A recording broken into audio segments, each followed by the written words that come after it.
Breathe into the shadows. सबसे पहले सबसे जरूरी बात, शो को आप Amazon प्राइम पे देख सकते हो। टोटल 12 एपिसोड्स हैं जो 45-50 मिनट लंबे हैं। अगर एक ही दिन में पूरी सीरीज को निपटाना है तो लगभग 9 घंटे नींद से आशिकी लड़ाना बंद करना पड़ेगा। दूसरी जरूरी बात यह कि शो का इसके फर्स्ट सीजन से कोई लेना देना नहीं है। अगर आपने ब्रीथ 1 नहीं भी देखा है तो इस सीरीज को बिल्कुल देख सकते हो। कहानी में ऐसा कुछ भी नहीं है जिसको समझने के लिए पहले पार्ट की जरूरत पड़ेगी। इस बार कहानी दिल्ली में शुरू होती है, जहाँ पे अविनाश नाम के एक डॉक्टर अपनी पत्नी आभा और बेटी सिया के साथ सुकून से भरी जिंदगी बिता रहे हैं।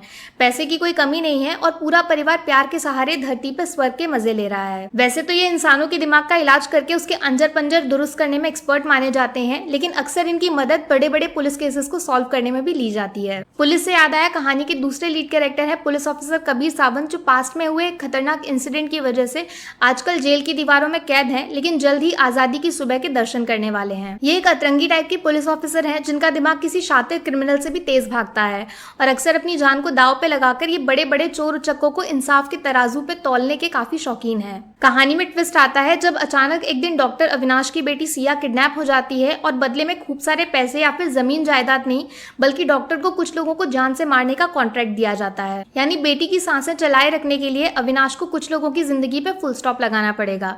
बस यहाँ से कहानी में अजीबोगरीब मर्डर्स का खतरनाक सिलसिला शुरू हो जाता है, जिसको रोकने की जिम्मेदारी पुलिस ऑफिसर कबीर सावंत के कंधों पर डाल दी जाती है। क्या अपने काले भयानक पास्ट को पीछे छोड़कर ऑफिसर कबीर इन खतरनाक मर्डर्स के सिलसिले को रोकने में कामयाब हो जाएंगे या फिर किसी साइको किलर की कठपुतली बन चुके डॉक्टर अविनाश बड़ी ही चालाकी से अपने हर मिशन को पूरा कर लेंगे? आखिर एक छोटी सी बच्ची का इस्तेमाल करके कुछ लोगों को जान से मरवाने का प्लान बनाने वाला साइको क्रिमिनल कौन है और उसका डॉक्टर अविनाश से क्या लेना देना है?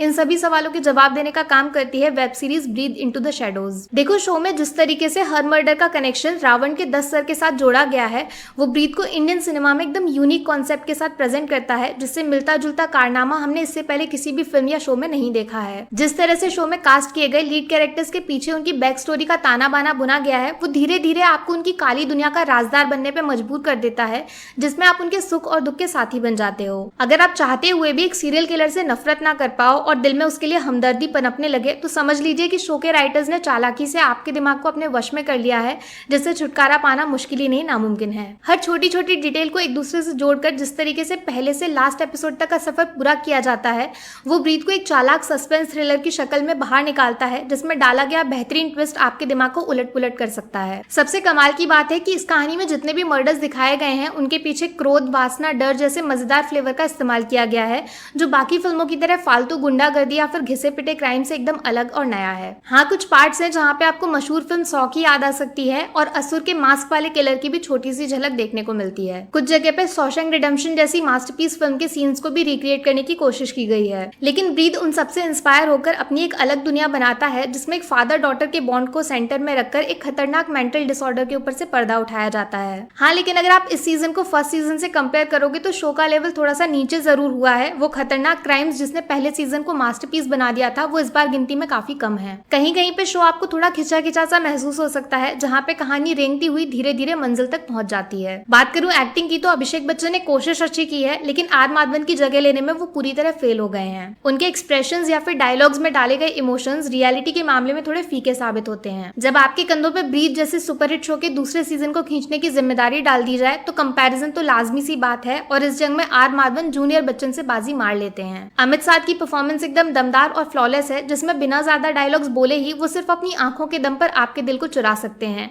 अमित के टैलेंट की चमक बॉलीवुड के सो कॉल्ड स्टार किड्स की आंखों में काफी चुभने वाली है। बात करूं नित्या मेनन की, तो अभिषेक के साथ उनकी केमिस्ट्री कुछ खास फिट नहीं बैठती है। इस बात में कोई शक नहीं है कि नित्या एक बेहतरीन एक्ट्रेस है, लेकिन इस सीरीज में उनका कैरेक्टर कहीं पीछे छूट गया है। लेकिन इस बार शो में 4 चांद लगाने का काम किया है इसमें कास्ट किए गए सपोर्टिंग एक्टर्स ने, जिसमें सबसे आगे है श्रुति बपना, जिनसे नजर हटाना किसी बड़े गुनाह से कम नहीं होगा। बंदी ने अकेले अपने दम पर हर उस सीन को डोमिनेट किया है जिसमें उनका मुकाबला सीधा सीधा लीड एक्ट्रेस के साथ होता है। बॉलीवुड सावधान, एक और टैलेंटेड आउटसाइडर की एंट्री हो चुकी है। ऋषिकेश जोशी अपने भोलेपन और चालाक ह्यूमर से आपका दिल जीत लेते हैं और अमित साध के साथ उनकी केमिस्ट्री एकदम लाजवाब है। तो प्लबिता अपनी चमक चमक से आपके फेस पे स्माइल आने की ताकत रखती हैं। उनके मुंह से निकला हर एक डायलॉग आपकी जिंदगी में चीनी की तरह घुलसा जाता है। तो यार कम शब्दों में बोलूं तो ब्रीथ एक पावरफुल वेब सीरीज है जिसमें काफी कुछ नया और रंगीन देखने को मिलेगा, जो साफ इशारा करता है कि इंडियन सिनेमा की डोर आगे चलकर सिर्फ कंटेंट के हाथों में उलझने वाली है और बॉलीवुड की गाड़ी दी एंड पे जाकर परमानेंट खड़ी होने वाली है। मेरी तरफ से ब्रीथ को 5 में से 3.5 स्टार्स, 1 स्टार नए तरीके की क्राइम वाली दुनिया के दर्शन कराने के लिए, 1 स्टार कैमरा के साथ खेले गए मजेदार खेल के लिए जिसने सिनेमेटोग्राफी को चमका दिया है, 1 स्टार अमित साध की पावरफुल एक्टिंग के लिए और ½ स्टार चालाकी से पास्ट और प्रेजेंट की स्टोरीज को आपस में उलझाने के लिए। बात करूं नेगेटिव्स की तो 1 स्टार कटेगा थोड़ी सी खिंची और धीमी कहानी की रफ्तार के लिए और ½ स्टार अभिषेक बच्चन की एवरेज परफॉर्मेंस और नित्या के साथ उनकी कमजोर केमिस्ट्री के लिए।